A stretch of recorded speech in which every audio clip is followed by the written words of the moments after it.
ଆଜି ମୋହନ ଧୁଣୁ ଆରମ୍ଭ ହୋଇଗଲା ମଉସା ମାଉସୀର କାମ। ସେଣ୍ଟ୍ରିଂ ପିଲାମାନେ ଆସି କହିଲେ ଗଛ କାଢ଼ିଲେ ଆମେ ସେଣ୍ଟ୍ରିଂ କରୁ। ସେଥିପାଇଁ ଗଛ ଗୁଡ଼ା କାଢ଼ି ଘରେ ରଖିଲୁ, ଚାହା ଟିକେ ପିଇଲୁ, ତାପରେ ନେଇକି ବାରିକାନି ସବୁ ଗଛ ଗୁଡ଼ାକୁ ସାଇଜ୍ କଲୁ।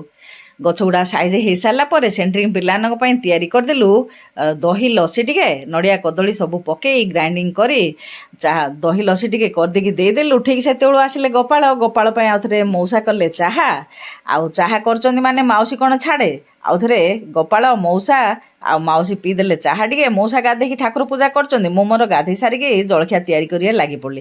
ଆଜି ଆଉ ଜଳଖିଆ କରିବା ପାଇଁ କିଛି ଇଚ୍ଛା ହେଉନଥିଲା, ସେଥିପାଇଁ ବାସି ଇଟିଲି କି ବାସି ବରା ଥୁଆ ହେଇଥିଲା, ତାକୁ ଟିକେ ଫୁଟଣ ଫାଟଣ କରିକି ଧରିକି ବସି ପଡ଼ିଲୁ ଖାଇବା ପାଇଁ।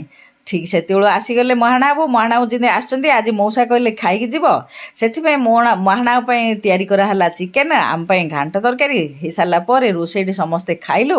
ଖାଇସାରିଲା ପରେ ସନ୍ଧ୍ୟାବେଳେ ଆଉ କିଛି କାମଧନ୍ଦା ନଥିଲା, ରେଷ୍ଟ ନେଇକି ଉଠିଲା ପରେ ସିଲେଇରେ ଲାଗି ପଡ଼ିଲି।